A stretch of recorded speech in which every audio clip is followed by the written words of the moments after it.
نماز جنازہ کا طریقہ بہت ہی آسان ہے۔ بعض اوقات نہ سیکھنے کی وجہ سے یا نہ سمجھنے کی وجہ سے لوگ کنفیوز رہتے ہیں اور جنازے کے دوران بھی بسا اوقات ساتھ والے کو دیکھتے رہتے ہیں کہ اس نے ہاتھ اٹھائے نہیں اٹھائے، تکبیرات کہیں نہیں کی، اور یہی معاملہ عید کی نماز میں بھی ہوتا ہے۔ بہرحال جنازے کا طریقہ میں عرض کرتا ہوں۔ جنازے میں دو چیزیں بیسک ہیں، یعنی جسے فرض کہا جاتا ہے، جنازے کے رکن۔ پہلی چیز قیام، کھڑا ہونا، اور دوسری چیز 4 مرتبہ تکبیر، اللہ اکبر اللہ اکبر اللہ اکبر اللہ اکبر۔ یہ 2 چیزیں فرض ہیں، اور 3 چیزیں سنت مؤکدہ ہے۔ یعنی جب پہلی تکبیر ہوتی ہے تو اس کے بعد ثنا پڑھتے ہیں، دوسری تکبیر تو درود پاک پڑھتے ہیں، تیسری تکبیر تو دعائے میت کے لیے دعا، اللہم اغفر لحینا و میتنا و شاہدنا و غائبنا، اور اگر نابالغ بچے کا ہے تو اس کی دعا، اگر نابالغ بچی ہے تو اس کی جو دعا الگ سے بیان کی گئی۔ تو بیسک جو جنازے کے اندر چیزیں ہیں، ایک قیام، کھڑا ہونا، اور 4 مرتبہ تکبیر کہنا۔ لوگ سمجھ رہے شاید امام ہی تکبیر کہتا ہے اور مقتدی ثنا پڑھتے ہیں، درود پڑھتے ہیں، دعا پڑھتے ہیں، تکبیر نہیں کہتے۔ تو اگر مقتدی تکبیر نہیں کہے گا تو اس کی نماز نہیں ہوگی، کیونکہ نماز جنازہ کے فرائض ہی یہ 2 چیزیں، قیام اور تکبیرات۔ تو لہذا جب بھی آپ نماز جنازہ ادا کریں تو جیسے امام اللہ اکبر کہتے ہیں تو آپ بھی پیچھے اللہ اکبر کہیں۔ اب اس کی نیت ہم سماعت کرتے ہیں۔ نیت نماز جنازہ کی 4 تکبیر نماز جنازہ فرض کفایہ پڑھنے واسطے اللہ تبارک و تعالیٰ کے منہ خانہ کعبہ شریف کی طرف پیچھے سے امام کے اللہ اکبر کہتے ہوئے اپنے ہاتھوں کو باندھ لیں گے، لیکن بیچ میں کسی بھی تکبیر میں ہاتھ نہیں اٹھائیں گے، تکبیریں کہیں گے۔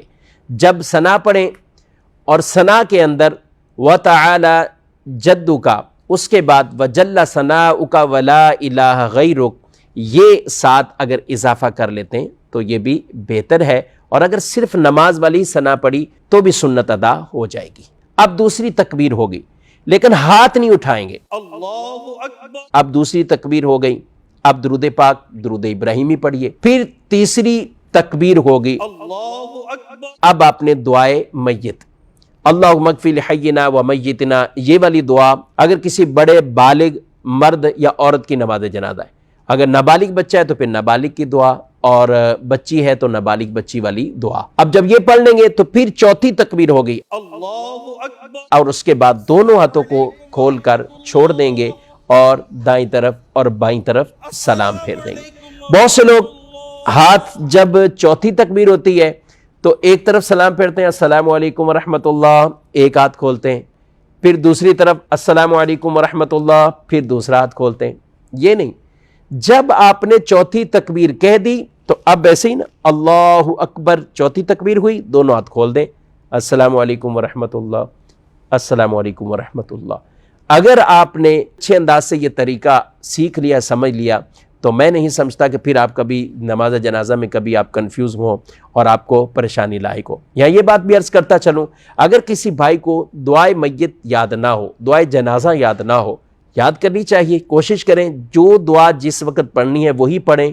لیکن اگر دعا یاد نہیں ہے تو آپ کوئی سی بھی دعائے معصورہ، قرآن یا حدیث کے اندر جو دعائیں منقول ہیں تو آپ وہ دعا پڑھ سکتے ہیں۔ یعنی ربنا آتنا فی الدنیا حسنہ، یہ والی دعا، ربنا اغفر لی ولوالدی وللمؤمنین یوم یقوم الحساب، یہ والی دعا۔ اور اسی طرح سورہ فاتحہ بھی دعا کی نیت سے پڑھ سکتے ہیں، قرآن کی نیت سے پڑھنے کی اجازت نہیں ہے۔ تو خلاصہ کلام یہ ہوا کہ نماز جنازہ میں 2 چیزیں فرض، یعنی قیام اور 4 تکبیریں، اور پھر 3 چیزیں جو آگے ہیں، ثنا پڑھنا، درود پڑھنا اور دعائے میت، یہ سنت مؤکدہ ہیں۔ یوں نماز جنازہ مکمل ہو جائے۔